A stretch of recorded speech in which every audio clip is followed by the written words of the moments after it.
Kutesichis Chelek Yud Aleph Beshalach Gimel.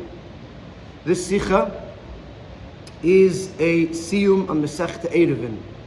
Fascinating, a Geschmacke Sikha that will give us a whole new understanding into the last Mishnah of Eiruvin and in how to learn the whole idea of Eiruvin al pi pnimiyus ha'inyanim with a powerful hira at the end.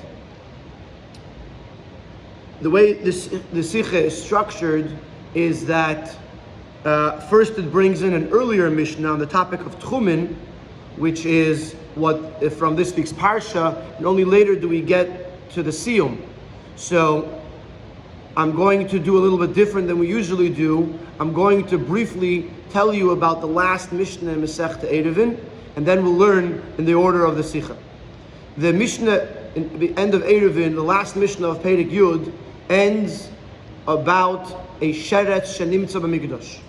A sheretz that was found, a dead insect that's found in the Beis HaMikdash. It is tamei, it is from the avois hatuma, and is not allowed to be in the Beis HaMikdash.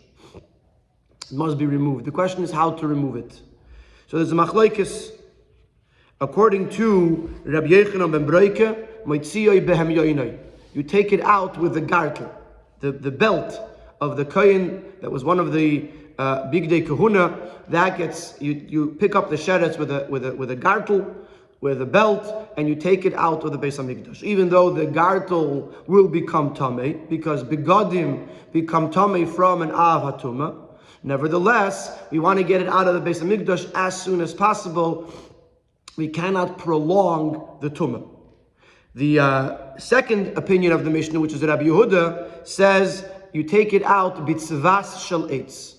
Bitzvas shel eitz is a wooden tongs or a pliers, something you can grab it with, but with wood, because wood is not mekabel tumah unless it's a keli, unless it's a receptacle.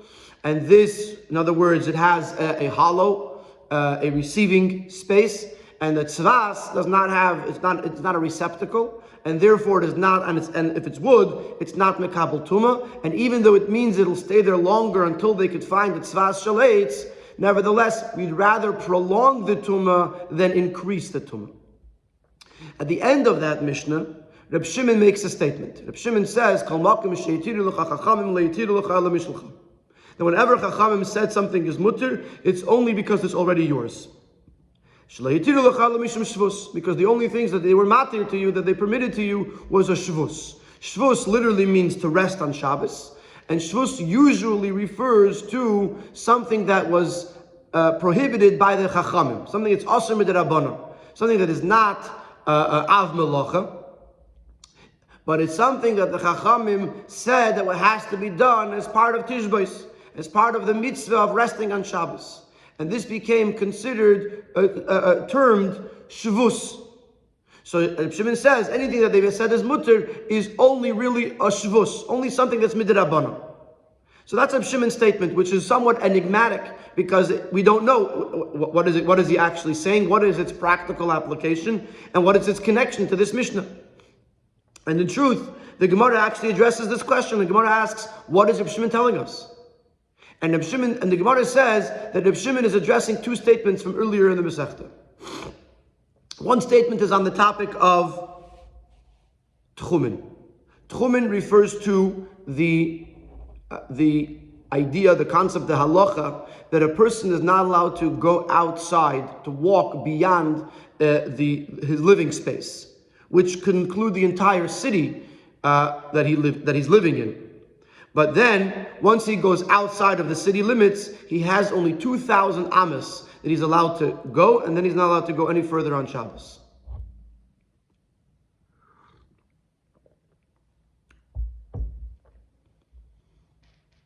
So that's the concept of Tchumen.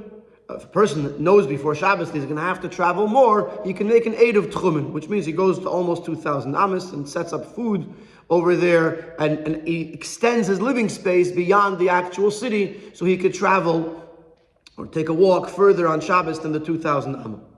So if a person is inside of the city, they can go anywhere, 3,000, 4,000, 10,000 amas, doesn't matter. As long as you're within the city limits, you can go everywhere. Once you get outside of the city limits, you have a limit of 2,000 amas, and that's it, and then you can't go anymore. So what happens if you're, to begin with, outside of the city? For example, you were traveling to the city, but it became Shabbos, and you're still not yet within the 2,000 amas of the city. You're only allowed to walk 2,000 amas and not more.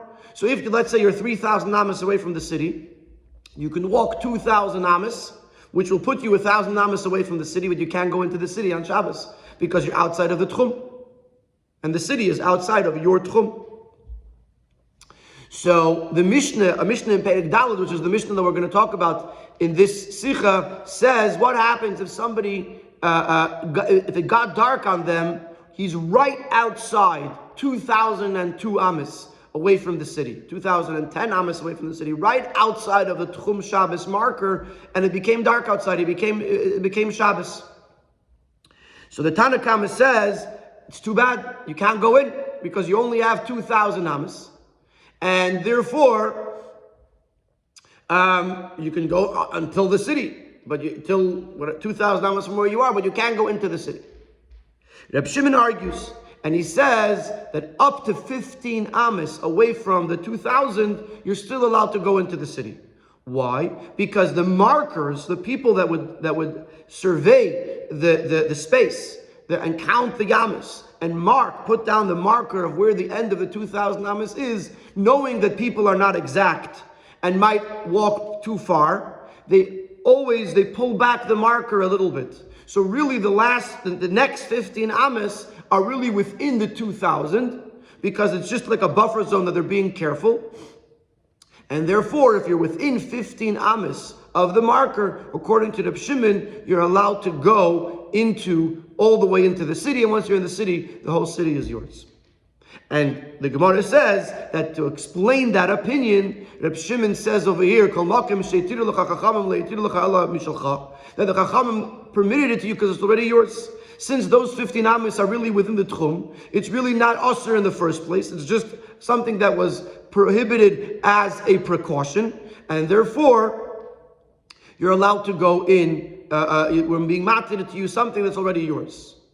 Then, when he says this is referring to a different halacha, which is actually in Perek Yud in Eiruvin, and this halacha is about the cord of a harp that snapped on Shabbos. The Levi, the Ben Levi, the person from the Mishpacha, from the Shevet Levi, that was playing music in the Beis HaMikdash on Shabbos, which was a Chelek of the Avodah, part of the work that was done in the Beis HaMikdash, and therefore even though music is not played outside of the Beis HaMikdash, but in the Beis HaMikdash it was played as part of the Avodah.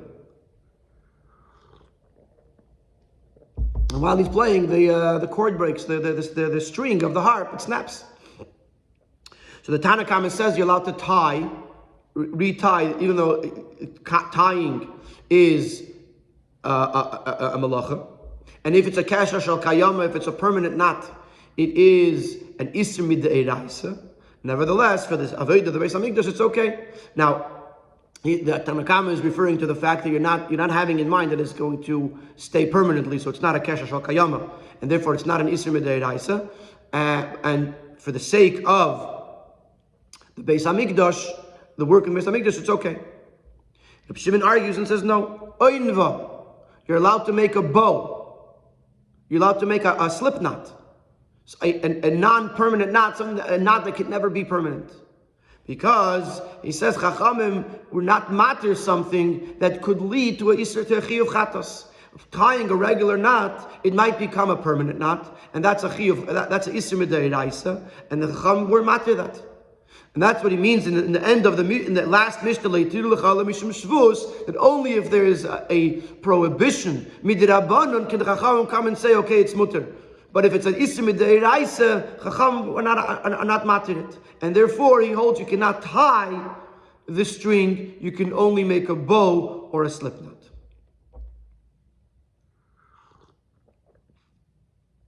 That is the conclusion of the Mishnah of Mesechta Eiruvin, according to and how the Gemara explains the Mishnah. Now, in the Sikha, we're going to address primarily What is the connection between these two statements with regards, one is about Tchumen, and one is about Nimas Kiner? Two totally independent halachas that seem, other than the fact that they're both talking about Shabbos, seem to have no connection to each other. So what's the connection between these two statements? And number two, what's the connection to Sheretz? The Mishnah begins with a Sheretz and Nimtzav Mikdash. What is the connection to Sheretz? And all of this will be explained in the Sikha. So let us begin. In the pasuk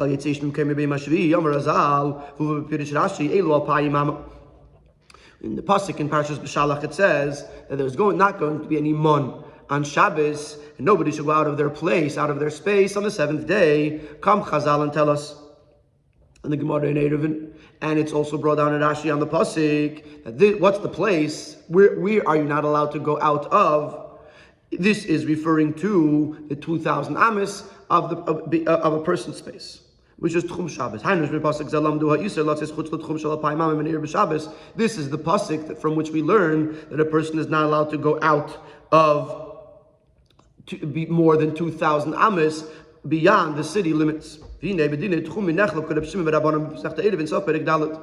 regards to Tchumen, there's a machlekes between Rav Shimon and Rabbanon in the end of Perek Daled of Mesechta Eiruvin. This is what the Mishnah says: someone who it became dark upon him. Shabbos fell upon him while he's still outside of the Tchum. Even if it's just one amma lo yikanes, he should not go into the city because he's outside of the Tchum. The Shimon says even if it's 15 amos, he should still go into the city. Because the measurers, the surveyors, do not exact the measurements because of those who may make a mistake. Pirosh. What does this last statement mean? Shimon holds that when they measure and mark the place where the 2,000 amas end away from the city, they're not exact to place the marker at exactly the 2,000 amma point. They measure a little bit less. And they bring in the marker 15 amas from the actual tchum.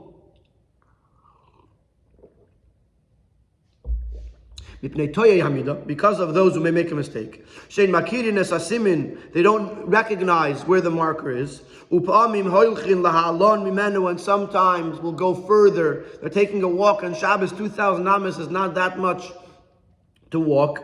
And it's a very beautiful day and the weather is nice. And they're taking a walk outside of the city. And they may go a little bit too far. And they're going to come back. And they're not going to realize that they just went out of the tchum. And therefore, what they did is they created a buffer zone. So it's even if when it got dark, he was still outside of the tchum. If he's still within the 15 amas, he can still go into the tchum, and then from there into the city. Because in reality, he actually is already within the 2,000 amas of the city. This, the reason that Rav Shimon is giving here is said as a general rule in the last Mishnah of Mesechta Seif Perek Yud.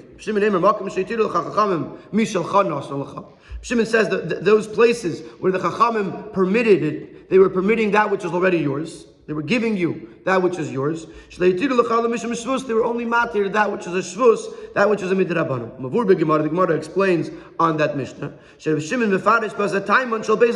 this statement, Reb Shimon is explaining the reasoning of two halachas mentioned earlier in the Mishnah, in the Gemara, in the Mesechta. That which Reb Shimon says, that when a chachamim were matir something to you, they were matir something to you that's already yours. Is referring to this above mentioned din of someone who was outside of the tchum when it got dark. Which Rav Shimon said, like we just learned, that even if it's within 15 amas, even up to 15 amas, he could still go in. And he explains, Since he's already, since it's yours, it's already within the tchum of a city. They gave it back to you. He can go in. And as long as he's within 15 amas, he's still within the tchum, and therefore they gave it there. They allowed him to go in. It's yours. You're within the tchum. You can go in. And that which Rabbi Shimon continues in that last Mishnah in Eiruvin, that which they were matir to you is only Mishum Shavus. Is referring to another Mishnah which is in Perek Yud. The Mishnah of Tchumen was in Perek Daled, and this Mishnah which we're about to learn is in Perek Yud. The Mishnah says Kaishin, and the whole Perek Yud, or most of it, is talking about things that are mutter in the Beis Hamikdash on Shabbos, but are not mutter outside of the Beis Hamikdash. So one of the Mishnah says as follows: Kaishin nima b'mikdash avalei b'medina. If a thread, if a string, a cord of the harp ripped or snapped on Shabbos, you're allowed to tie it in the Beis Hamikdash, but not b'medina, not in outside of the Beis Hamikdash. But if it was never made in the first place, it was never stretched out onto the instrument. It was, it hadn't been made yet. Kan v'kan also, then you're never allowed to either in the Beis Hamikdash or outside of the Beis Hamikdash. You're not allowed to tie your cords to your instrument on Shabbos. But if it was already there and then it snapped, then you're allowed to retie it on Shabbos. And Reb Shimon, who's not mentioned in that Mishnah, but is mentioned in a Braisa, which is brought in the Gemara. Reb Shimon says, Ben Levi, that one of his cords snapped or broke on his harp. Kaishra, he's allowed to tie it, which is the opinion of the Tanakama. Reb Shimon Eimer Oinva. Shimon says you cannot tie it, you can only make a bow. And the reason is explained in the end of the Mesechta in the statement that we just learned. There are only permitted things that are a shvus, that are an itzrim d'Rabbanan. As the Gemara explains there explicitly. Aniva, if you're making a bow, that cannot lead to a chiyuv chatas because it can never be a permanent knot, because it's always going to loosen and undo. So therefore there's no possibility of it being a kesher shel kayama, a permanent knot. Therefore, shara d'Rabbanan say it's mutter because it's only the whole to begin with. It's only a d'Rabbanan, and the Gemara there explains why just making a bow, why it's a problem of a d'Rabbanan, which is not addressed in the Sikha.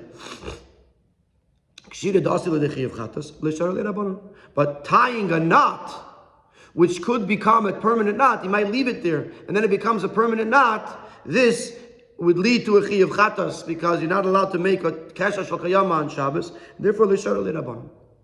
And therefore, Chachamim did not say, so according to Reb Shimon, Chachamim did not say it's mutter. Therefore, according to Reb Shimon, you cannot tie the knot, you can only make a bow to be able to keep on playing the instrument.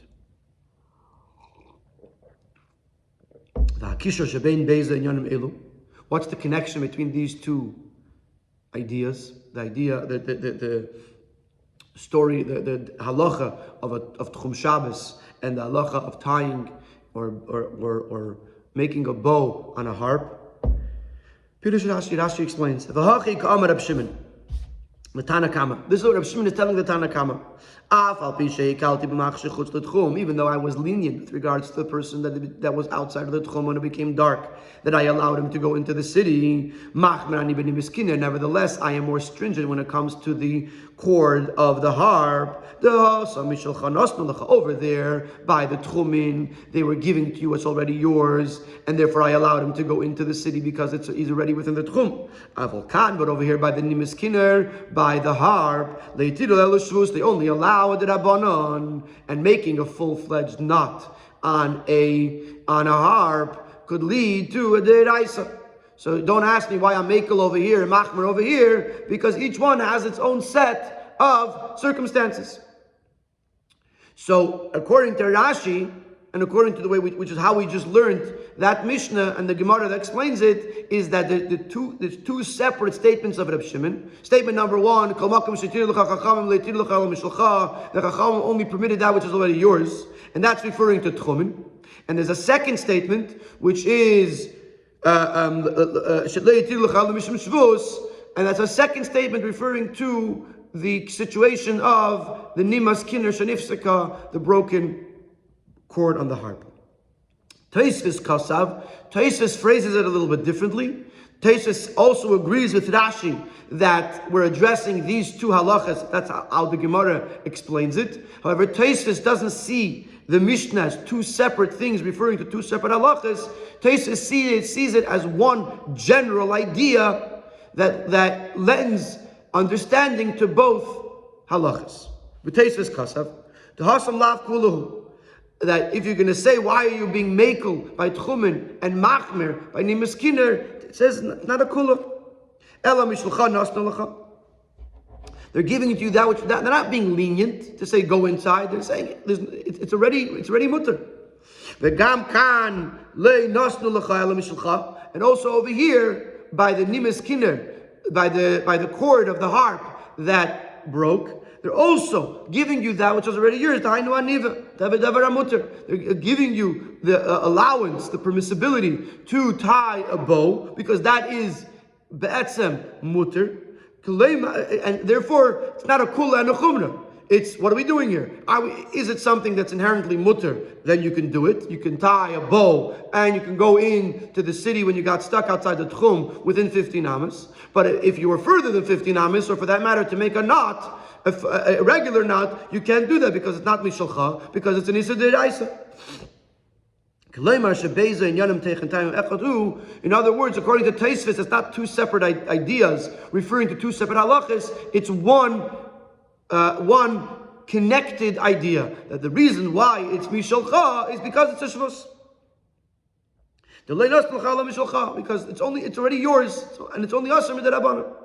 So they're not really arguing in what the halacha is. They're just Rashi and Tosfos. They're just explaining that statement of the Gemara a little bit differently. Either you see it as two separate ideas that are referring to two separate halachas, or it's one idea that has a relevance to both of these halachas. We're going to ask three questions: one on Rashi, one on Tosfos, and one in general. What is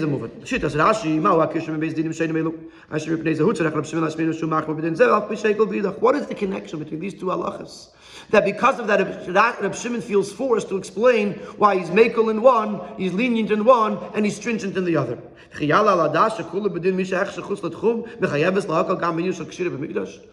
Why would I imagine that being lenient in the din of Tchumen, of someone who was outside of the Tchum when Shabbos began, should compel Reb Shimon to be lenient in a case of tying in the Beis Hamikdash? What's the connection? Well, and the second question is on Tosfos, that Reb Shimon says it's the same reasoning that in one place makes us lenient and the other place makes us stringent. Kosher. We have a different question. We only need the first half of the statement, because that's the same reason why we're being stringent with regards to tying in the Beis Hamikdash. Why did the Shimon have to say more extra to say that they only were matir shvus? And it doesn't suffice with the very first fundamental rule that they gave you that which was already yours. Especially as the Rambam tells us that the Mishnah is written concisely with a short amount of words that are inclusive of many ideas. So this is a Mishnah. It could have just said the first statement, and from this we would know, A, that you have to be mekel by the Tchumen, and you have to be machmir by the Nimas Kinner. What is the extra addition of the words according to Tosfos? We also have to understand the third question. And like I mentioned earlier in the introduction, the Mishnah that this is talking about begins with the din of sheretz, the sheretz that's in the Beis Hamikdash, where there's a machlokes, how to take it out. We have to understand. The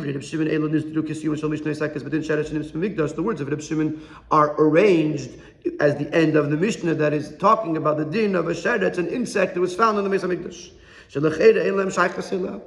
Seemingly there's no connection between a sheretz and the Beis Hamikdash and this statement about tchumin or about nimis kiner and kol makom shetir l'chacham letir l'chalam mishalcha.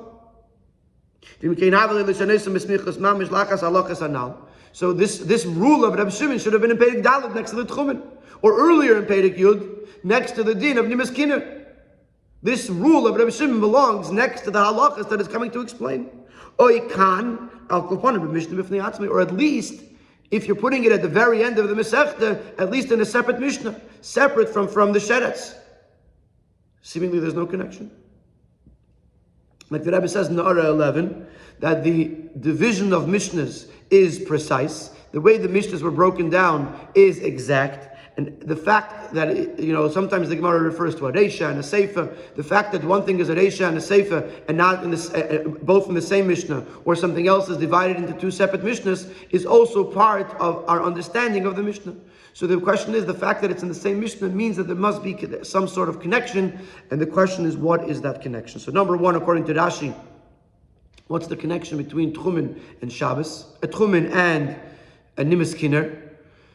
Number two, according to Taisvis, what is the extra addition of the word Shleitir L'chalam Shmeshvus? Seemingly the first half of the statement already answers both questions. And number three, what's the connection to Sheretz and Nimtzu Mikdash? And because of that, they were placed in the same Mishnah. So we're going to answer the question, and we're going to see that all three things are actually connected because they're actually based on the very, very same question, or the very same idea in how we arrive to the psak that we arrive to. But in order to get to that, we first have to give an introduction, and that introduction is that the idea of tchumen is not just a permission, it's not just a heter, and the Chachamim allowed you, or Torah allowed you to travel outside of the city limits in order to enjoy Shabbos, or for whatever other reason, but actually it's a mitzvah. It's part of enjoyment of Shabbos to pursue the idea of tchumen. And let's see that inside. Well, to explain this, we'll first preface with the fact that one of the reasons the Torah and the Shulchan Aruch bring that it's a mitzvah to find opportunities to make an Eruv. Whether it's an Eruv Chatzedis, which is when a bunch of people share a common area, like a chutzner, a courtyard that many houses go into, that the common area to make an Eruv amongst everyone so they could share the common area, for example, by bringing food to one person. Everyone shares in that food, and that way they can make an Eruv, that they all become partners in the common courtyard, and they can carry in that courtyard, and then from house to house that's connected to the courtyard, or shitufei mevuos, which is the common Eruv that we have today when we make an Eruv from one mavui to another, from one block to another, that we surround it with a string or with lechis and kedis, that make it possible to carry within a neighborhood. So not only is it okay if we want to be able to carry it to shul or something like that, we make an eruv, but mitzvah lachzeh, it's a mitzvah to do it. Why? So this is brought down. This is for the enjoyment of the person, to take a walk, or to bring his food needs, which is a mitzvah, like it says in the pasuk, that you're supposed to do things on Shabbos that bring you enjoyment. So therefore, if me being able to carry my food from this house to the next house, it will increase in my enjoyment on Shabbos, then I am not only allowed to, I have a mitzvah not a chiyuv, not an obligation, but it's a mitzvah. It's something that adds to the enjoyment of Shabbos, and therefore I have a mitzvah to do it. So the Rebbe is going to apply that reasoning to Tchumen. As part of Einik Shabbos, it's a mitzvah to be within the Tchum of the city. So you could be able to take a walk or bring things from place to place within the entire breadth of the city, and an additional 2,000 amas in each direction. If he's spending Shabbos outside of the Tchum, then he's very limited. He can't go beyond 2,000 amas. He probably doesn't have the things that he needs. Certainly whatever he has with him, he can't bring it anywhere, and he can't get more Shabbos necessities. A Yid that finds himself outside of the Tchum, it's the opposite of Einik Shabbos. That based on this, we could say that someone that it became dark on him outside of the Tchum, mutal of gaminyan shel chiyuv, it lies upon him an obligation, not a total obligation that he points out in the Ha'ara, but some level of obligation to go into the city, so as not to prolong the lack of enjoyment on Shabbos for the whole 24-hour period of Shabbos. In other words, if he can, he's got to get into the city in order to avoid not enjoying Shabbos. So now, what we just did is now we just made going into the city not a heter, but a mitzvah.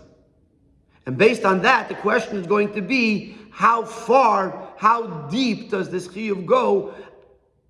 How much can I break, or how much can I overpower in order to fulfill this mitzvah, this chiyuv of going into the city on Shabbos? And the Rebbe is going to introduce once again this very famous chakira, this very famous debate of what is greater, kamos or echos, quality or quantity. This is something that the Rebbe spoke about on many occasions. We ourselves already learned it at least once in Chelek Yud Beis, in the Siyum of Mesechta Eiruvin, where there was a discussion over there, Sinai Adif or Eker Harem Adif.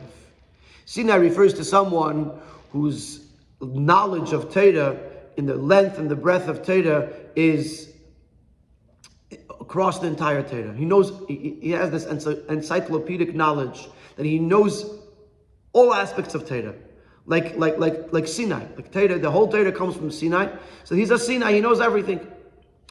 So he has the knowledge of it all, but he doesn't have the ability to go down into the depth of something, to delve deeper, to dissect, to take it apart and to uncover new ideas. This is not his abilities. He's a Sinai. Then there's an Eker Harim. An Eker Harim is someone that may not have the breadth of knowledge in the entire Torah, but when he learns something, he learns it all the way. So much so that he can uproot the whole mountain, he can uproot even Sinai, he can even uproot something that he already learned from Torah and uncover something new beneath it. So the question was, who's a greater leader, or who's a great Talmid Chacham? Someone who has kamos, someone who has the quantity of lots and lots of knowledge, or someone who has the echos, someone who has the quality of what he knows, that he's able to go deeper and understand it well and better. And very often we're going to come to this question: what is more important? Would you rather something of great quality? Would you rather, each person in their own can think of examples. Would you rather something of great quality even though you'll have very little of it? Or would you rather a lot of it even though the quality is less? And that's going to be the discussion of Tchumen. Because going into the city might be a violation of Tchum Shabbos, which is a big violation. But staying outside of the city, you're violating Einik Shabbos, which is certainly a smaller violation than Tchumen, but it's going to go on for the whole Shabbos. Every moment of Shabbos, you're not enjoying it. So it's a lesser problem, but it's in quality, but in quantity, it's going to carry on the entire 24-hour period of Shabbos. While crossing over into the city, if it's a Isser, might be a bigger Isser, but it happens once, and then you're in the city. Once you're in the city, you're free to go. So that's the discussion. The Shita of Reb Shimon over here stems from a very general concept, that according to Reb Shimon, the greater quantity, even in the lesser quality, is more powerful, is stronger than the greater quality, even if there is lesser quantity. And he's going to explain it. The Fia now, time is Reb Shimon, the Sfira le'yikanes. The reason of Rabbi Shimon, who doesn't just say you may go in. The word, it doesn't say mutar lihikanes. It says yikanes. Which almost sounds like a command. He has to go in, not just he has the permission to go in. In order to not prolong the Isser.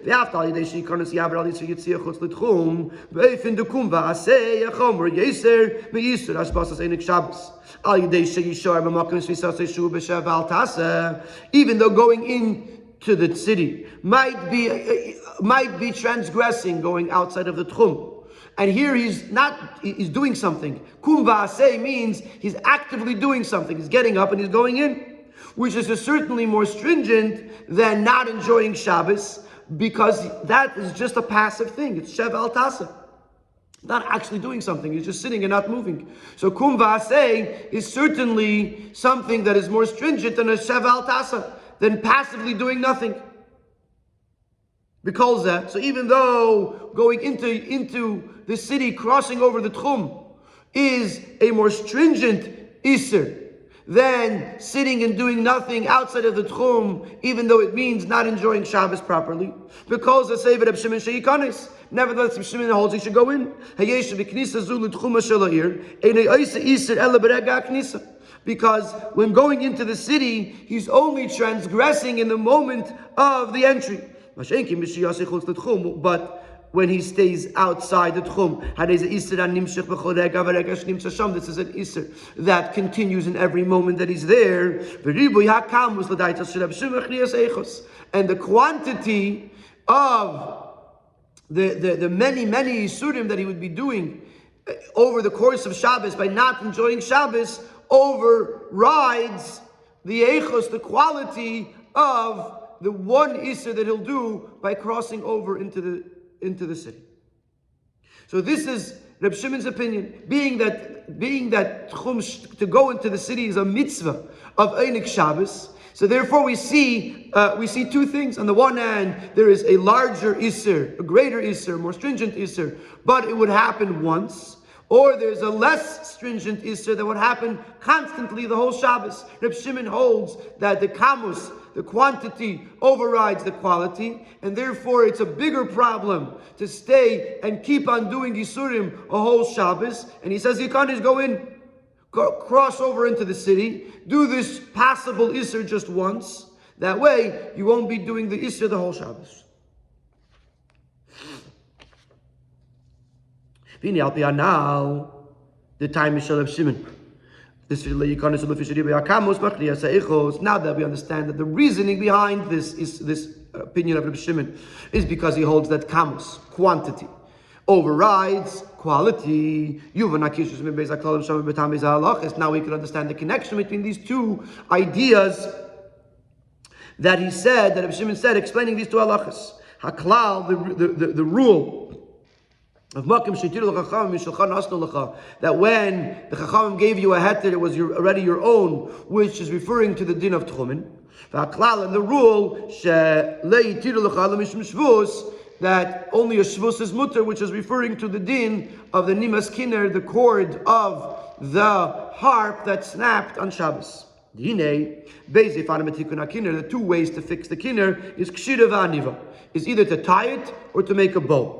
Yes, each one has a stringency that the other one doesn't have. The chiyuv, the stringency in tying a knot is one of quality. It is possible to come to a deiraisa, a breaking a isa deiraisa, because it might become a ikesha shel kayama, a permanent knot, and then you've transgressed a deiraisa. Aniva, a bow, is only a derabanan, because a bow is probably going to untie itself, and therefore it's not a permanent knot, and therefore it's not a deraisa. But for that reason alone, there is a stringency in the bow. Because since it's not going to last, you're going to have to fix this harp to remake this bow a number of times, which is quantitatively problematic, which this problem doesn't exist in a permanent knot. Because you probably transgress the one time because it's a more permanent knot. Comes out that also the resolution of this question, should I tie it or should I make a bow, also depends on this resolution of is quantity greater or is quality greater. Do I say that that because quantity is greater, I want to not do an Isser a bunch of times, and therefore I want to do a bow, because that way I want to do a knot, so that way I'm only doing it once, but I'm not doing it many times? Or do I say, no, I'd rather tie the knot, so that way I only do it once and not have to, sorry, I said it wrong. Let's do this again. Do I say that I want to do a bow, so that way I do the Isser once and not do the Isser a bunch of times, because that would be a problem of Kamus? Or do I say I'd rather do the bow and not do tying a knot, which is a problem of Eichos? It's a much bigger Isser. So according to Reb Shimon, you would think that since Reb Shimon holds that Kamus is Machriya Eichos, that quantity is greater, and over there he said it's better to do a bigger Isser than to do a smaller Isser many times, that Reb Shimon would hold that you should tie the knot and not make a bow. And now comes the question. Reb Shimon doesn't say that. After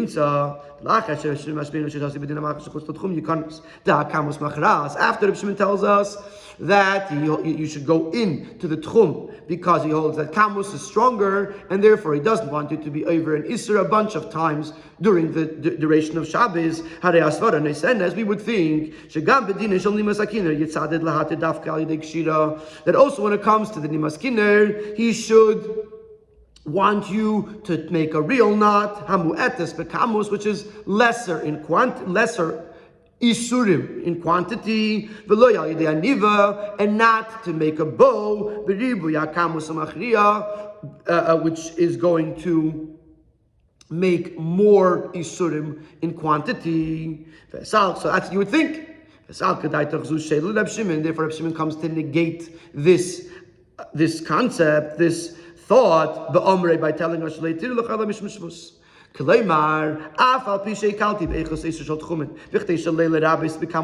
though when it came to Tchumen, I was makel in the Eichos, I allowed you to transgress a greater Isser in order not to increase the Kamos, that you should have many Isurim of sitting outside the Tchum and not enjoying Shabbos. Nevertheless, I am more stringent when it comes to the quality of the Isser of tying. And I will not permit you to tie a knot in order to not have to come to transgress many isurim of tying a bow. This heter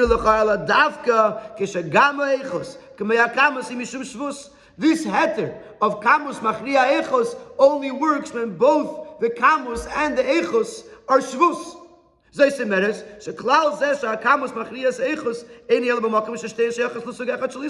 When I can discuss kamus versus echos is only if they're both in the same category.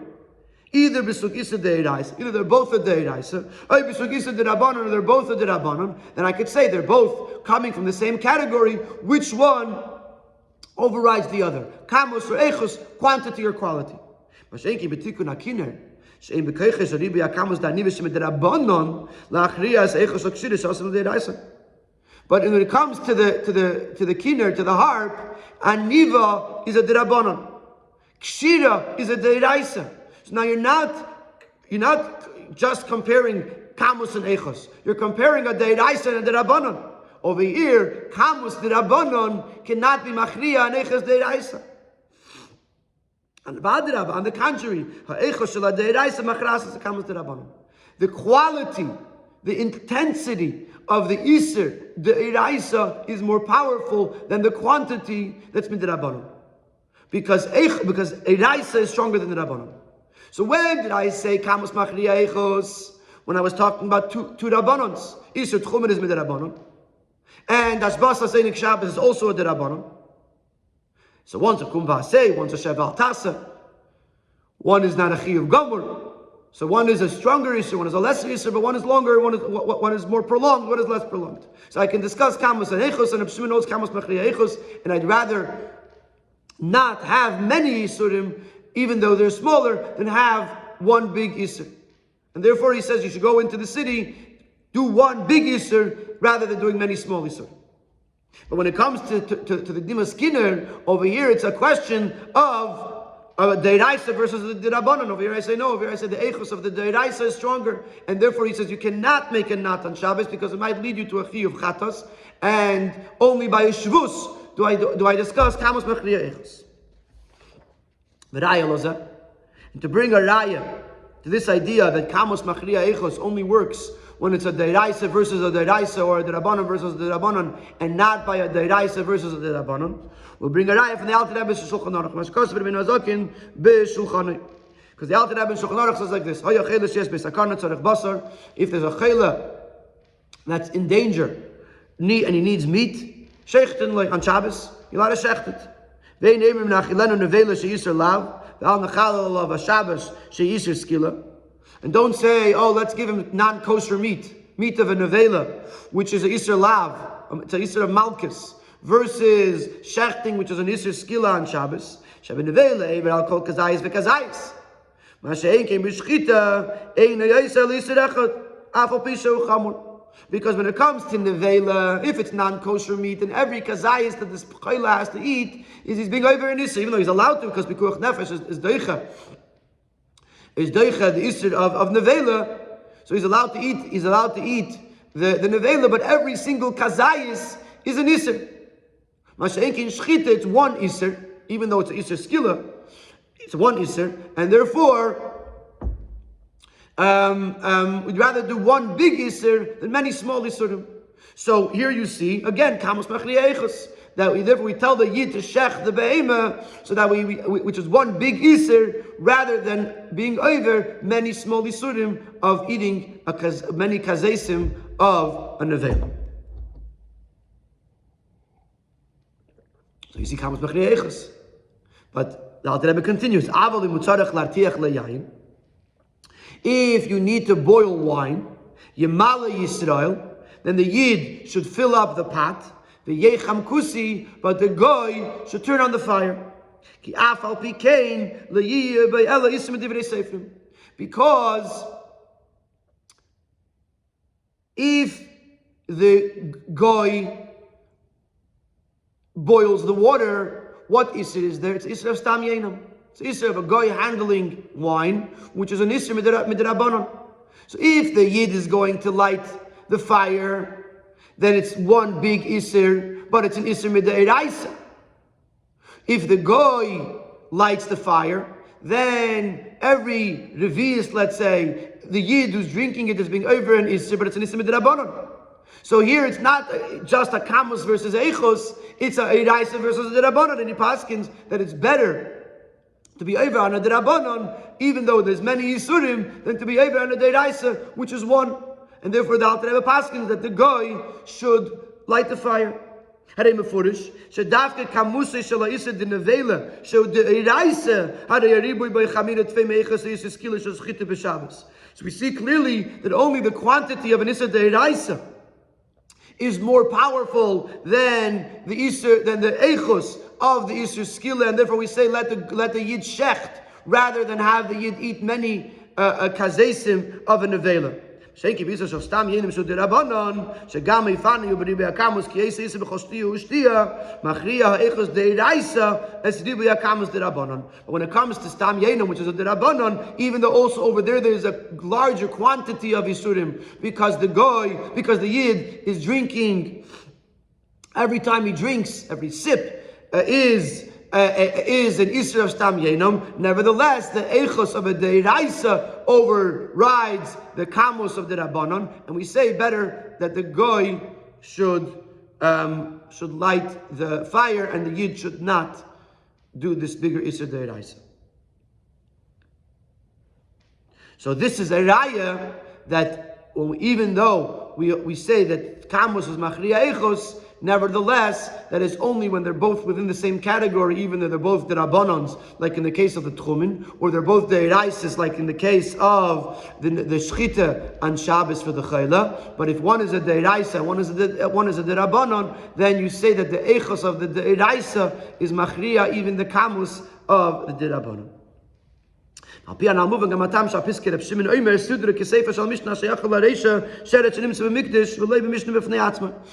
based on this, now that we understand that the background of this statement of Rabbi Shimon is connected to this discussion of Kamus and Eichus, now I can understand why this statement of Rabbi Shimon was arranged within the Mishnah of Sheretz. Because as we're going to see, because also the Reisha, the din of Sheretz, also addresses the same question, Kamus or Eichus. How are we going to see it in this Mishnah? Kamus beribui hazman machriya or Eichus begoydela inyan asmi machriya.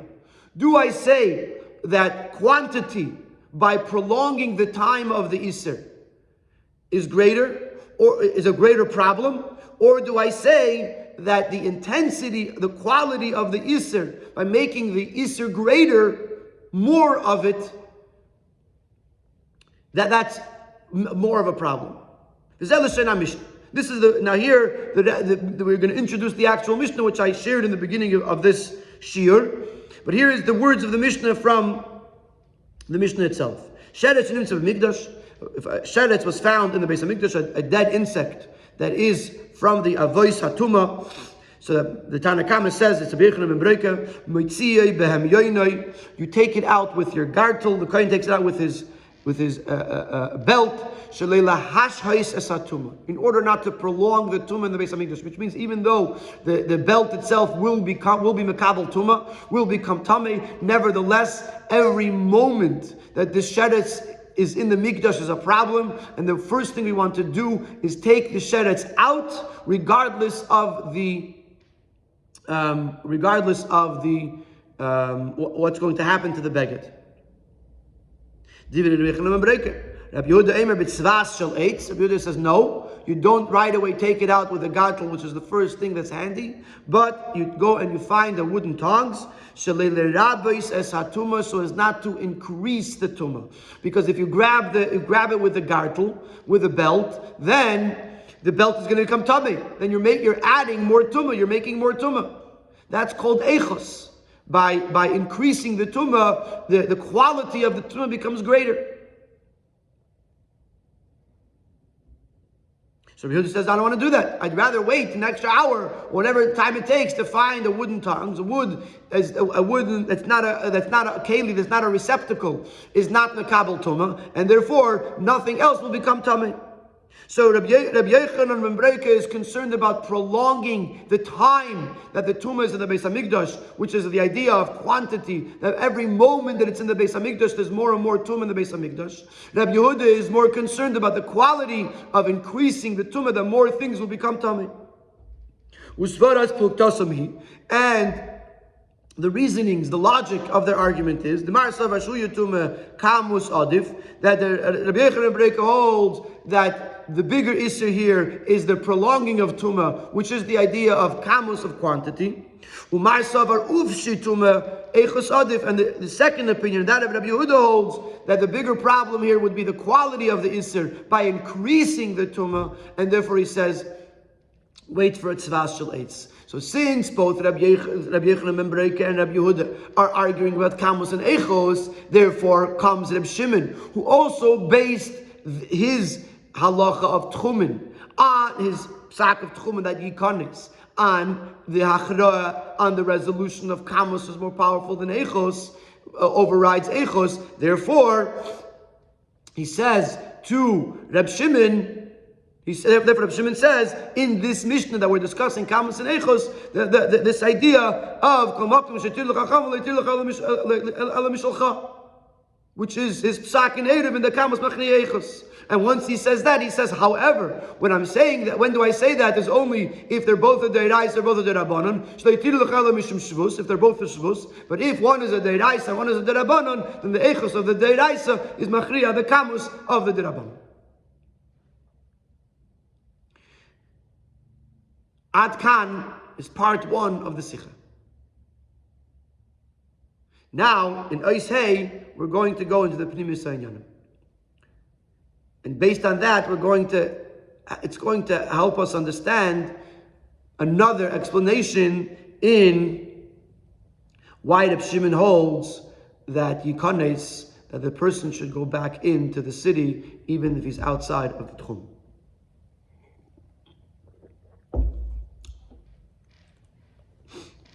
To explain the connection between the two rules of Reb Shimon.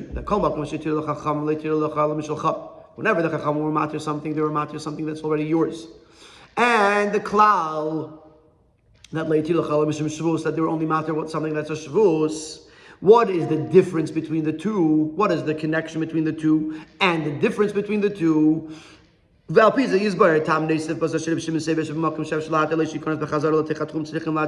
on this, we'll have another explanation into why Reb Shimon holds that we should try to get the guy back into the city on Shabbos is going to be as follows. We're going to introduce another concept, and that is the idea of Heitzah on Shabbos. And the fact that Heitzah on Shabbos, the melacha, that we're not allowed to carry something from one domain to another domain. From Rishus HaYachid to Rishus HaRabbi, from Rishus HaRabbi to Rishus HaYachid, or for that matter, even from Rishus HaYachid to Rishus HaYachid. But we're not going to go into all those details. The fact that the melacha of Heitzah is a fundamental aspect of Shabbos. Knowing that Eiruvin comes, Mesechta Eiruvin comes right after Mesechta Shabbos. Because the two are connected, Eiruvin is primarily Me'inyin HaShabbos. It is connected to Shabbos. And the first Mishnah in Shabbos speaks about Heitzah, which is something that we spoke about as well in the Siyum Mesechta Shabbos. We're going to now talk a little bit about the Malacha of Heitzah.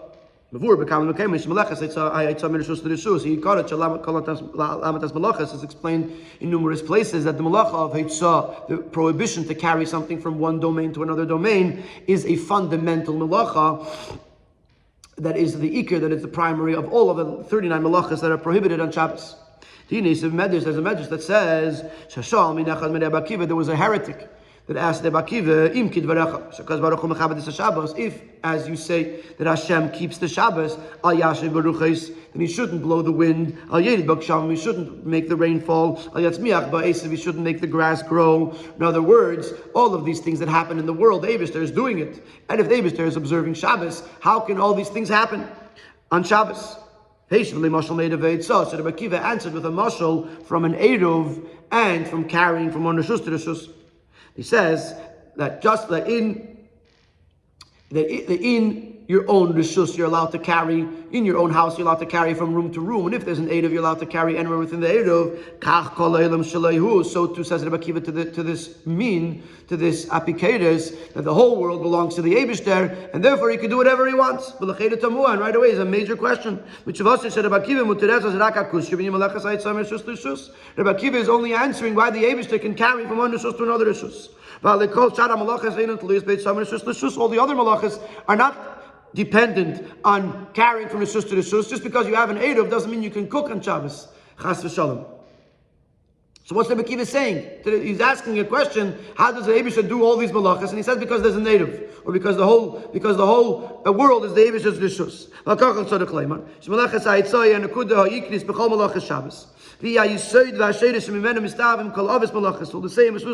therefore it comes out that the Hitzah, the prohibition of carrying from one domain to another domain, is the fundamental concept of the entire, all the malachas of Shabbos. It is the source and the root from which all of these other Avis malachas and Tuldas and even Shvusim are branch off. And therefore, because by Hashem there's no idea, there's no problem of going from Rishus to Rishus, because the whole world is his Rishus. And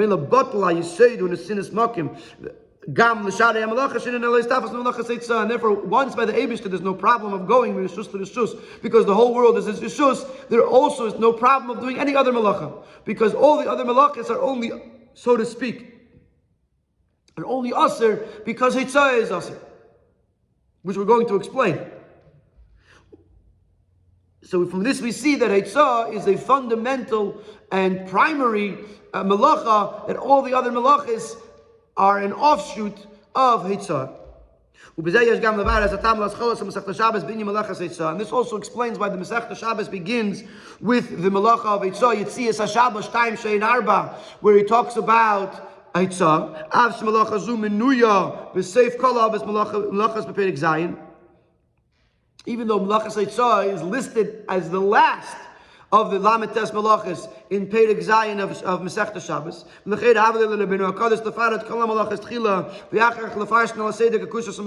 he Mefarshim ask, why does Rabbeinu HaKadosh start with Yitzias HaShabbos and not go in the order of the Malachas?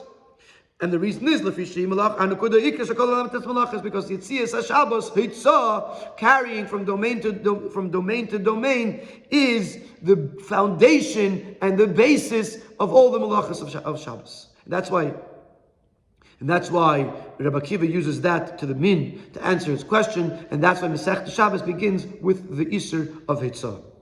How taka? Why taka is Hitzah so fundamentally relevant to all of the other malachas of Shabbos?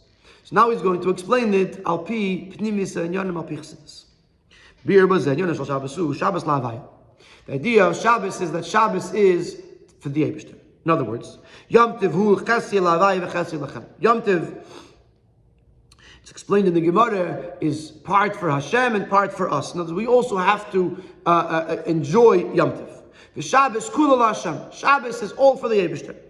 Hainu she'inyan mitzvahs hashvisa b'Shabbos hu kidei likboya b'nafsheseinu emunas chidush ha'olam. The whole idea of resting on Shabbos is to engrave into our soul the faith, our emunah in the Eibishter's creation of the world. So the Eibishter created the world in 6 days and rested on Shabbos. And the same thing is true today, that the Eibishter is constantly creating the world from nothingness into something. In the 6 days of creation, in the 6 days of the week. And on Shabbos, the Eibishter continues to create the world. Although he is resting from the Asarim Amoris, he's not actually saying Yehi Oyer and creating the world. And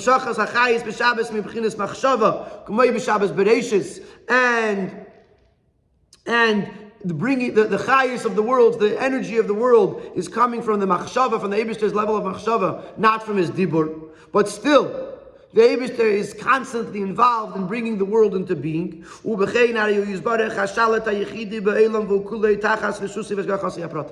Therefore, this means the Eibishter is the sole ruler of the world, and the entire world is under the rulership, under the control of the Eibishter and the Eibishter's individual divine providence. Shabbos represents that the whole Elam Haza belongs to the Eibishter. That there's nothing that exists in this world that is not under the rule of the Eibishter. Even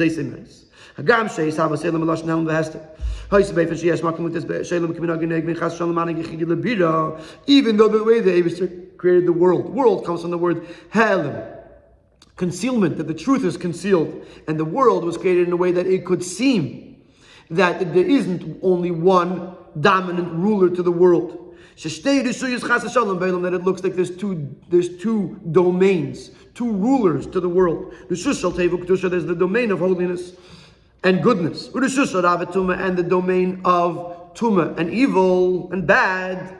So the world was created during the 6 days of the week. It looks like there's two separate entities. It looks like there's gashmius and ruchnius, good and bad, holiness and unholiness. But when we rest on Shabbos, this engraves, this establishes the ultimate knowledge and faith. That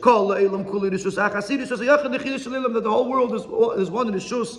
There's one domain under one ruler. Everything belongs to the Eibishter. It's a rishus hayachid. Using the term of Hilchas Shabbos, it's not a rishus harabim, a rishus that's owned by various different entities, but it's a rishus hayachid. It's a rishus that's owned by one entity, the Eibishter. So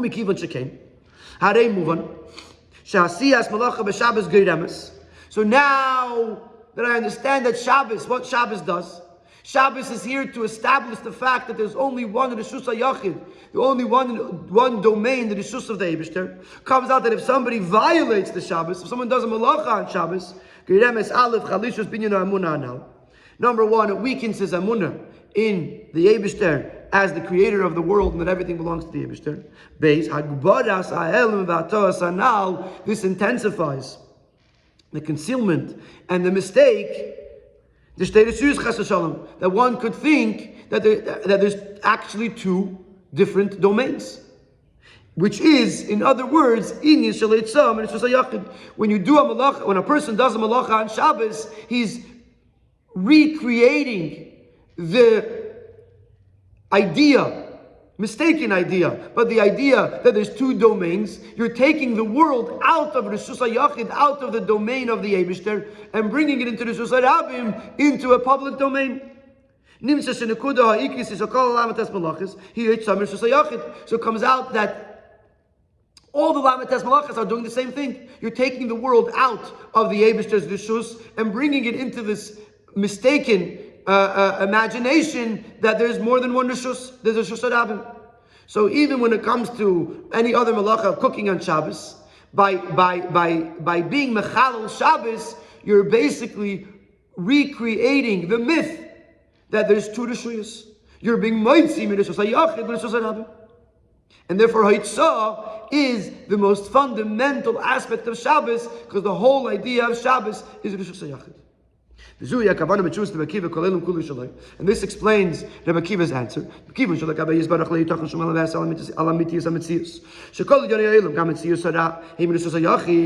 Since by the Eibishter there is no mistake, by the Eibishter he knows that everything is his, and that everything is Rishus HaYachid. And in the end, even here in this world, the truth will be revealed. When Mashiach comes, like the Medrash says, in lost love, if a person is going to want to pick a fig off of the tree on Shabbos, the fig is going to scream at him, it's Shabbos. The world itself is going to recognize and testify that there's only one thing, there's only the Eibishter. So that's going to happen when Mashiach comes. But by the Eibishter, that truth is already exists now. Therefore, the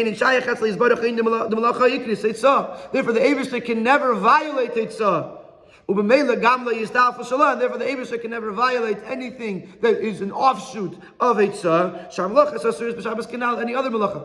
The Eibishter, there's no problem for the Eibishter of malacha on Shabbos, because once you come to the recognition that the Eibishter is the only Rishus in the world, that the Eibishter is the Rishus HaYachid, then anything that you do is not either Eitzah or Rishus to Rishus, and therefore it's not a problem.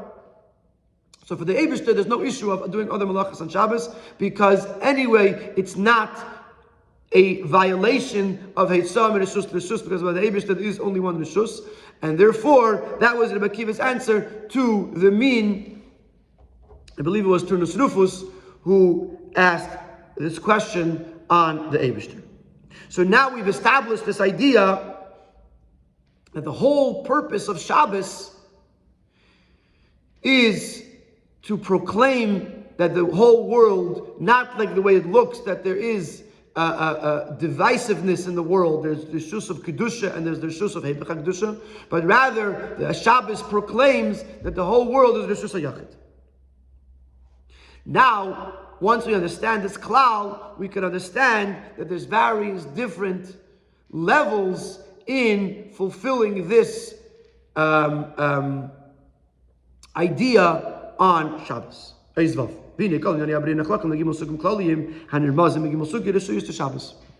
All the aspects of creation are divided into three general categories, which will be hinted to, alluded to, in the three different types of domains that exist in Shabbos, on Shabbos. Number one, you have mitzvahs, things that are holy, tefillin, tzitzis. Which the Aveda, the way we work with it is by doing good. And these things, it is clear and obvious that they belong to the Eibishter, Rishus HaYachid. Based on the other extreme, things that are bad, things that are prohibited. Turei de Preda literally means mountains of separation. Things that are separated from Kedusha. Which the way we have to treat these things is by staying away from them. Rishus HaRabim, which this represents in Shabbos, Rishus HaRabim, the public domain, Eipech Rishus HaYachid, where it seems that there is another dominant force outside of the Eibishter. Gimel Suk Shel Inyan Rishus. So you have the things that you have to do, that you're supposed to do. You have the things that you are not allowed to do. Then you have the things that are permissible. They are in the middle between something that is a command and a prohibition. And the way we do the Avodah is in two ways. One of two ways. Either by making yourself holy by that which is mutter to you, which means to refrain from doing it because you want to become extra holy. For example, a food that is kosher and is kosher lemahadrin, but it's only a taiva. It's only, you're eating it only for its desire and not for its nutritional or spiritual value. Then you refrain from it because there's no spiritual value to it. Another way to treat it is by elevating it, to make it holy, by utilizing it for holiness. And this a parallel in the Rishus of Shabbos is a chatzar, a courtyard that has a number of people that are living in it, or a mavui, an alleyway that has a number of people that are connected to it, or a karmelis, a place that many people walk in, but it's not big enough to be considered Rishus HaRabim. Which is an intermediate domain that is between Rishus HaYachid and Rishus HaRabim. And by making an Eruv, we could transform this into Rishus HaYachid. Just like in the Moshe, you have certain things that in Rishus that are permissible, and we can elevate it to Kedusha. There are certain Rishuyas that are not yet a Rishus HaYachid, but they're not a Rishus HaRabim, and we have the power through an Eruv to turn it into a Rishus HaYachid, a place that you're allowed to carry on Shabbos. So it comes out, She'eruvei Tchumin, ve'eruvei Chatzeres, Nekudas Inyanam Achasi. Both Tchumin and Eruv Chatzeres is one thing. Hagdalas Rishus Utchum Isha Yisraeli, to expand and make bigger the domain of the Yid. Rishus HaKedusha, the domain of holiness. Which may be limited in quantity, in its space. And then, by making an Eruv, you're expanding the domain. A person has a house that has 2,000 square feet. That's his space. That's the Rishus HaKedusha, a place where the Yid took his house and made it holy. And then if he makes an Eruv in his backyard, or then if he makes an Eruv on his block, then all of a sudden his domain becomes bigger. It shows that the Rishus HaYachid becomes bigger and bigger. So Sai Eruv Tchumin, which is allowing you to go beyond the Tchum Shabbos, or Eruvei Chatzeres, which is allowing you to go beyond your home and to carry into the Chatzer or beyond, is all the idea of making Rishus HaYachid, making the Rishus HaKedusha bigger and bigger. So, just so we're following how we're getting here. We started out in the second half of the Sikha explaining that the entire idea of Shabbos is about Hitzah. The entire inyan of Shabbos is to recognize Rishus HaYachid. Then we said that if we're talking about a fragmented world, a world where you have shtei reshuyos, it looks like it's two different domains. We have to see how it is. There's Rishus HaYachid, Rishus HaRabim, but then there's a whole part of the world that can be elevated to Kedusha, that can become part of Rishus HaYachid. And that's the idea of an Eruv Chatzeris or an Eruv Tchumen, to make the Rishus HaKedusha bigger.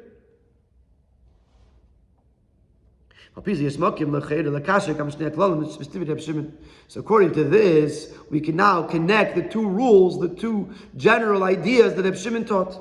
The first statement was that whatever the Chachamim were matir, they were matir that which is already yours. Which that refers to Tchumen, as we said at length in the first half of the Sikha. That's statement number one. The things that the Chachamim were matir because they are a shvus, they were only asr midrabanan because you have to rest on Shabbos.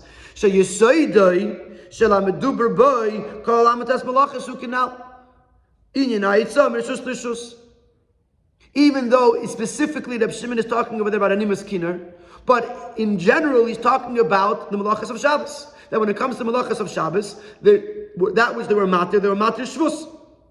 So the first thing is talking about Tchumen. The second thing is talking about malachas of Shabbos, which, as we just explained at length in Hay, is represented in the malacha of Eitzah. So the two statements of Rabbi Shimon is talking about, one is Tchumen, and one is talking about Nimas Kinder, which is an offshoot of the general idea of malachas of Shabbos, which is Eitzah. And we just explained that Eitzah and Tchumen is the same idea. So now we understand the connection between the two statements of Rabbi Shimon. They're both on the topic of creating a Rishus HaYachid, making this world into the domain of the Eibishter. Ubifrat, especially, this is a really parenthetically speaking, Hatzad HaShaveh sheben Tchumen u'Shvus mizbate gam bekamus ve'echos ha'chilukei deis b'negei l'dineim. Especially since the Tzad HaShaveh, the common denominator between Tchumen and Shvus, is also expressed in the various different dinim in their regard. We're going to see that there's three shittas with regards to Tchumen, and there's three shittas with regards to the origin of Shvus. And we will compare the two, that they're exactly the same idea. So which is a halachic comparison between Tchumen and Shvus, and this will lead us to. This emphasizes this connection between Tchumen and Shvus, which Shvus is being referred to, is being used as a representation of Heitzah, which is the general malacha that includes all malachas of Shabbos. What is this machlokes? In Tchumen there are three shittas. Aleph, Gamal Paim Amad Deiraisa, that even the prohibition to go beyond 2,000 amas is an Isser Deiraisa. Beis, another opinion is that Yud Beis meal is Midiraisa. The Midiraisa you're really allowed to go 12 meal. The Alpaim Amad Midirabanan, and Rabbanan changed it and said 2,000 amas. Gimel, called Isser Tchumen Midirabanan. The third opinion is that the whole idea of Tchumen is Midirabanan. Even Yud Beis meal is also Midirabanan. That everything, that the whole idea of Tchumen and the way they learn it is, it says, Al Yetzi Ishmim Kaimai. So they say it's only an Asmachta. Or they say that it's Al Yetzi Ishmim Kaimai. There's various different ways to learn it, but regardless, there is an opinion that says that Tchumen is Midirabanan. So you have number one, that even Alpaim Amma is Midiraisa, the whole thing is Midiraisa. Number two is that there's part of it that's Midiraisa, part of it's Midirabanan. And number three, that it's entirely Midirabanan. And we see the same idea with regards to Shvus. Aleph, the first opinion is called Shvus that the all Shvusin are Midiraisa, which means to say that once the Torah says Tishbais, that the Torah gave the Chachamim the power to prohibit things that then become also Midiraisa. There are certain shvusim that are midiraisa that were explained by the Chachamim, that's why they're called shvus, but their prohibition is on a level of deiraisa. Then there are certain shvusim that are midirabanan. There are some, like by Tchumen.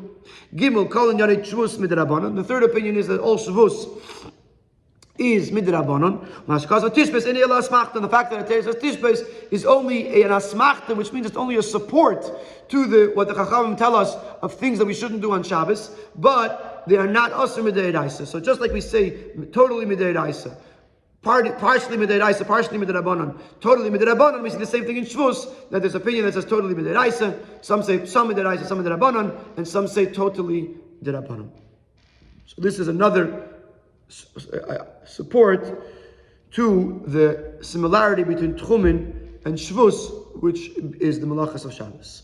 So, based on this, we now understand the connection between these two statements of Reb Shimon, because once you're talking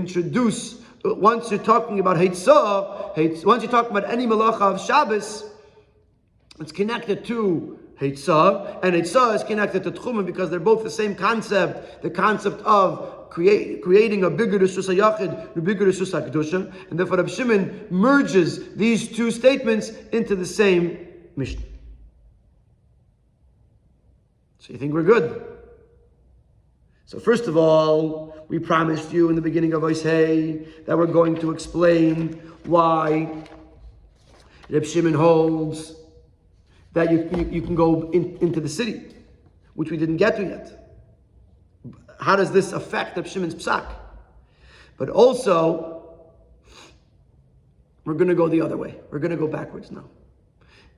Till now, we were explaining how Heitzah and Tchumen are the same. Now we're going to explain that, in truth, if you go in a little bit deeper, if you take off another layer and you delve deeper into how you're creating this Reshus HaKedusha, that actually Heitzah and Tchumen are the opposite. Heitzah referring here to Malachas of Shabbos in general. In truth, there's a big difference between the Isser of Tchumen of going too far out of the city and other Malachas of Shabbos, to the point that they're actually opposites. When a person does a malacha on Shabbos, he is desecrating, he is violating, he is profaning the Shabbos.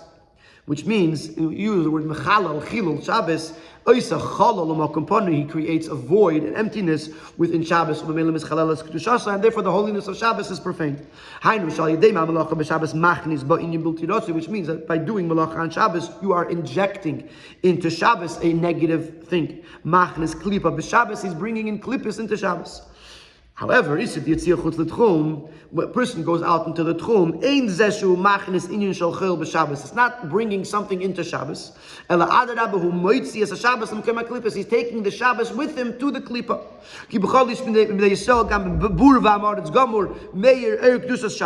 Here's a very important thing: the ayid is Shabbos. Ayid, even a simpleton, even someone who is not a tzaddik, in him is shining the light of Shabbos, so a Yid is Shabbos. And then when he goes outside of the domain of the limits of Kedusha,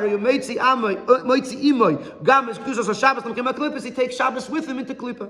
So Hitzah, or any Malacha for that matter, is injecting negativity into Shabbos. Going out of the Tchum is taking Shabbos into the negativity. It's two opposite concepts. Now, before we get to the culmination of this nekuda, how this affects us, halachically, he just makes a parenthetical comment in the brackets. When he says that going out of the tchum in space is taking Shabbos with you into the place of klippus. You can't compare this to Tosfos Shabbos, which is to add on time before Shabbos or after Shabbos. Tosfos Shabbos bisman, where you're adding on in the domain of time. If you're allowed to make Shabbos longer, why can't you make Shabbos bigger by going outside of the tchum? You can't compare the two. Because over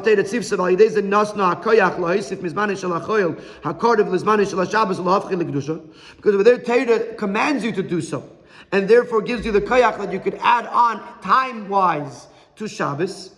Over here, there's no command from Torah to do so, and therefore there's no koyach of Torah to do so, and therefore you cannot make the space outside of the city more holy, And therefore, when you go there, you're taking Shabbos with you into the domain of Klipa.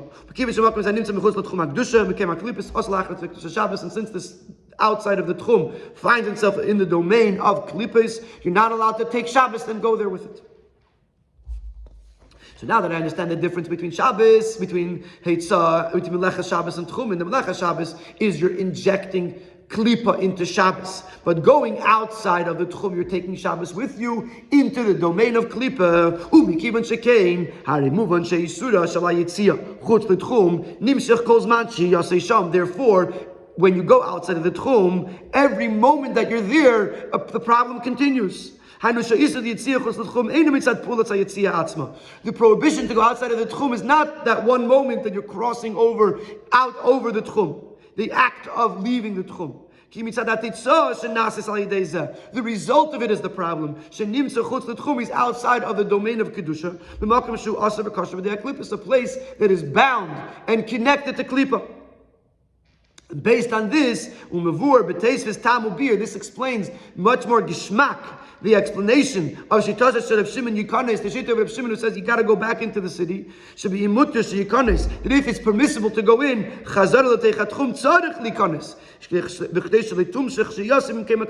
he has to get away from there, because what he's doing is he's desecrating Shabbos every single moment by dragging Shabbos into Mekem HaKlippos. So therefore, if he's within the 15 amas still, and there's a possibility that he can go in without violating the Isser of Tchumen, he has to go in. Because he has to stop as soon as possible the fact that Shabbos exists outside of the Tchum. So now we understand that although there is a comparison between Hitzah, which is Melechas Shabbos, and Tchumen, that the whole idea of Shabbos is to expand the Rishus of the Eibishter and the Rishus of Kedusha into a Rishus HaYachid.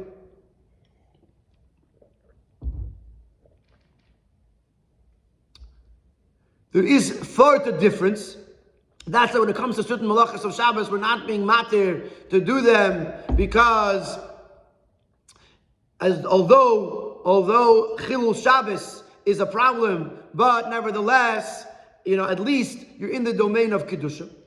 But when it comes to Tchumen, Reb Shimon is very eager to push him back into the city, because being outside of the city, he would have dragged Shabbos out into the Tchum of Klippos. So now, we understand the connection between these two statements of Reb Shimon, and we also understand why Reb Shimon holds Yikonis. Now, in Ches and Tes, we're going to introduce the Hira. In other words, till now we were talking about the idea of Pipnimisa and Yanim, without a sort of a practical application that we could learn from it in our own lives. Now in Ches, we're going to learn a Hira.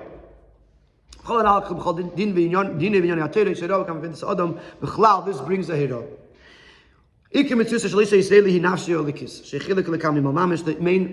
The main Metzias, the main entity of a Yid is his Neshama. Just like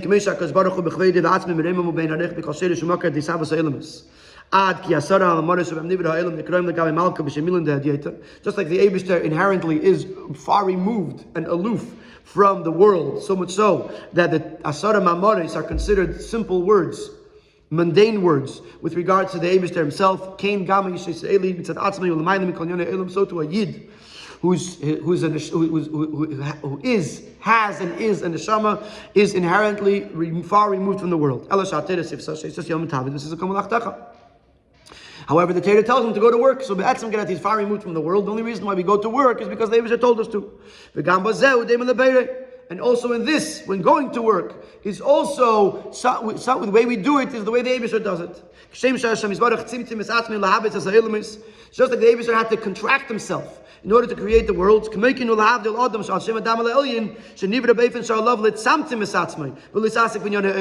to the person, when he gets involved in the world, it's a contraction. It's not who he really is. It's not what he really wants to do. He has to sort of force himself to engage in worldly matters. So we understand that the involvement of a Yid in worldly or mundane matters is a descent. It's a contraction. His true essence is on the level of Shabbos. When he rests and refrains from mundane work.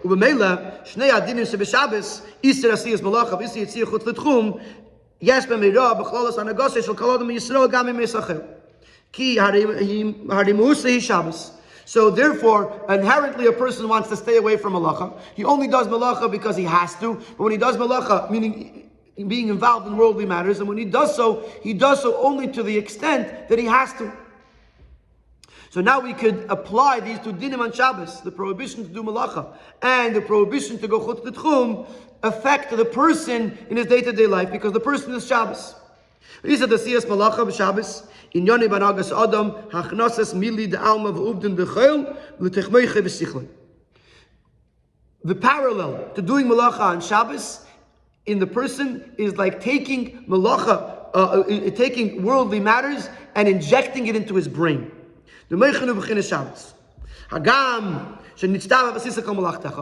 though we were commanded to do malacha, he should only be using his external keiches, not his internal and lofty, more sublime keiches.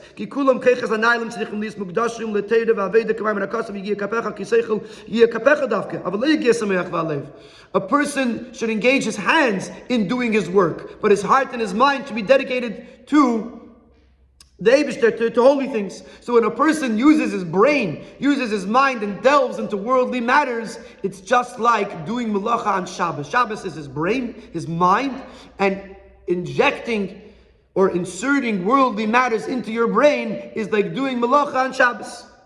And when a person does bring in worldly matters into his mind, into his intellect, into his Shabbos, this creates a void, an emptiness in his mind, in his brain. Like we said before, that the word Chilul Shabbos comes from or is connected to the idea of making a void and emptiness in Shabbos. So it becomes so when a person is using his brain for worldly matters, this creates a void from feeling alakus, from feeling godliness. Because the brain, if it's focused on worldly matters, it's not going to be focused on kedusha.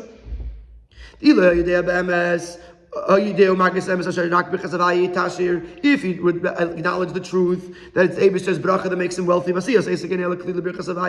and going to work is only a keli, only creating a receptacle, a vessel for the Eibishter's bracha. The Eibishter blesses you in what you do. Then he wouldn't invest his head into the business with new ideas or new tactics, which really are non-productive, because the Eibishter's bracha is ultimately what brings him his wealth. On the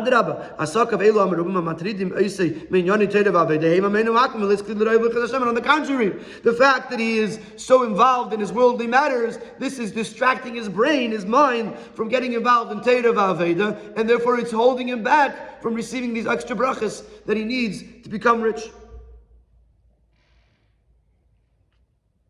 So that's the first problem. It's the first thing. The first issue that we had was Malacha on Shabbos. Malacha on Shabbos and the person's Avodah represents using your mind, your brain, for things that are not Kiddush.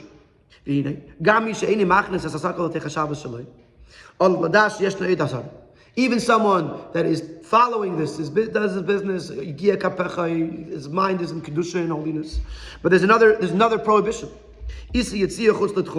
Asher b'Shabbos. בזמן השייך לתורה ומצוות הרי גם בכוחות החיצוניים שלו אסור לעשות חוץ לתחום. אסור לעשות ברגליו בכוחות החיצוניים חוץ לעניין התורה ומצוות. כי התורה צריך להיות ערוכה בכל המח איברנו ודרך זה בזמן התפילה עשיית מצווה. The first thing we were talking about was during his work. That during his work, he should remember that his birchas Hashem yitasher, and he should not be too involved in his work. Then there's another issue, and that is when you're learning, when you're davening, when you're doing a mitzvah. Don't mix in your own things into the mitzvah. When you're learning, you should be learning for the sake of learning. When you're davening for the sake of davening, not for other reasons. And not be distracted about other things, and not be doing other things while davening or learning. When you're involved in the worldly matters, you have to be involved in the worldly matters. Up to a point. But then when you're in the Rishus HaKdusha, when you're involved with Torah, when you're involved with doing mitzvahs, when you're involved in davening, even your koiches chitzoniim, which are allowed to be engaged in business, should not be engaged now in anything else, because now you're in the realm of learning Torah, doing mitzvahs. So you have two prohibitions. The prohibition of Melechas Shabbos is not to use your brains for too much for Inyonei Ha'olam. Then you have the Isra of Tchumen, which is when you're engaged in learning and davening, not to allow your Keiches Chetzenim to get distracted. So those are the two things that Rabbi Shimon is talking about, Melechas Shabbos and Tchumen. However, if you remember, where was this Mishnah? Where was this teaching of Rabbi Shimon? It was in the Mishnah of Sheretz. So Sheretz is also going to be a Hira b'Vedas Hashem. V'nei Mishnah Achreina. So Mesechta Eiruvin, we didn't Sheretz and Nitzvah Mikdash. This last Mishnah is talking about a Sheretz. Pirish, Shagam Lachar Kiyum Shal Kol Hayros Mesechta Shabbos Eiruvin. Even if a person follows all of the instructions of Mesechta Eiruvin and Mesechta Shabbos, B'Shvisas Moichim Melacho B'Zirush V'Shabbos Gam Raglav Yimatzu B'Teichat Chum, which in the lesson was that you should rest your mind from being involved in Melacha. And to make sure that even that when you're engaged in holiness, your feet should also be in the tchum. You shouldn't get carried away with other things. Because it's still possible that there could be a sheretz in his mikdash. There should be something negative in this mikdash that he built. Tuma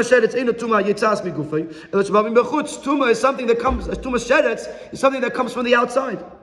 Even if he himself has worked on himself to this lofty level, but the world is not yet fully refined.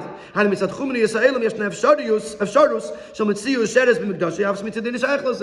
possible that an outside influence could still affect him. The sheretz that's coming from the outside world could still affect his mikdash. Even though it's not coming from him and he's not at fault, everyone will agree that he has to remove it from his mikdash. You can't have tumah in your mikdash. The question is going to be, how do you get rid of the tumah? Person that already reached this level and he's not doing malacha on Shabbos, and he's not going chutz l'tchum, which means that his mind is dedicated to kedusha. And when he's involved in Torah mitzvahs, even his raglayim, even his external faculties are not distracting him. But nevertheless, he's surrounded by tumah. So you got to get rid of it. How do you do it? Im lo yitzia behem yoynoi. Dehainu lo yitzia satumah de'efen aveda shelis askos ve'islapsus. The levushov al koponim take it from miyad. One way is to get involved in it, to deal with it. To hem yoynoi is a gartel, but it's a part of the levushim. So this is like a metaphorically speaking, to become enclosed and engrossed and involved in getting rid of the kedusha, because getting rid of the tumah, because that way you can do it right away. You grab it and you get rid of it. Even though this might affect him as well, like it says, if you struggle, if you fight with dirt, someone who's dirty, you will become dirty yourself. It's worth it to get a little dirty by engaging with the tumah, because this will get rid of the tumah right away, and we don't want to prolong this tumah even for another minute. Another approach is has a hirus shalei liga b'sheretz. Aved is to be careful not to touch it. To find a tongue of wood, take it out. You should ignore it. You should wait until you need to have a designated time in order to deal with it. Because that way you're not engrossed in it, you're not engaged in it.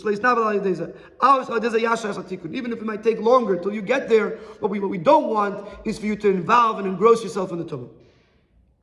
So there's three levels here. Level number one is not to engage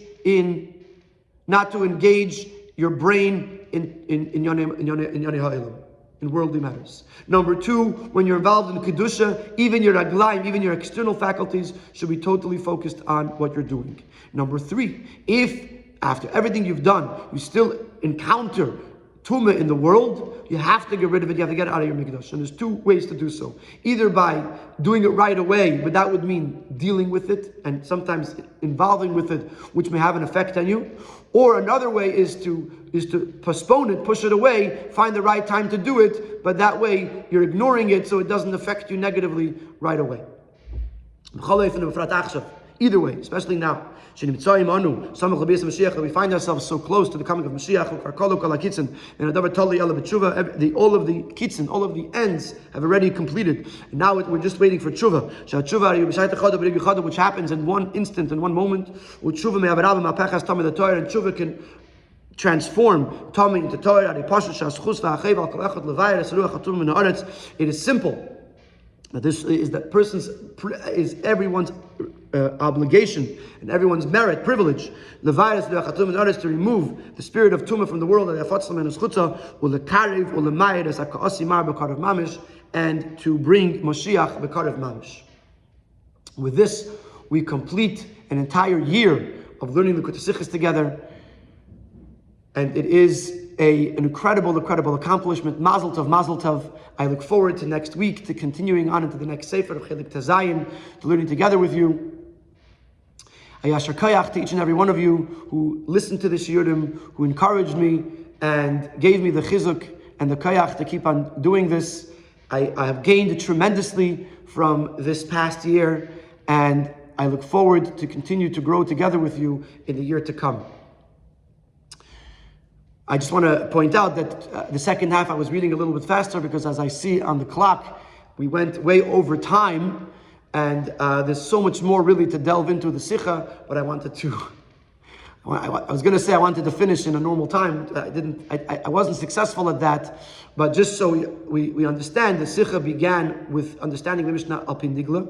Then the Sikha explained the general concept of Heitzah, Mereshus to Reshus, how it's connected to Shabbos. Based on that, we connected Heitzah with Tchumen, how these two things are connected. That helped us understand why Reb Shimon speaks about both of these things in the same Mishnah. It also helped us understand the Shita of Reb Shimon. And based on that, we learned to Heirah that every Yid in his Aveda has to do Sai the Inyan of Heitzah, which is Sai to do the Aveda of not doing Malachas on Shabbos, Sai the Aveda of Tchumen, Sai not taking your Koiches into the world, and Sai the Inyan of Sheretz, which was in that original Mishnah, in the final Mishnah, which is to remove even the negativity that comes from the outside world. And as the Sikha ends, maybe Bizaycha, with this Yud Shvat, the Rabbi should come, take us out of Golus, and transform the world into a place of Tahara, into a place of Reshus HaYachid, Yechidah Shel Elam, and then we will be Zeicha to the Torah Chadasha from the Rabbi, to learn from the Rabbi directly himself. May it be mamish b'meheira v'yameinu, l'chaim and mazel tov.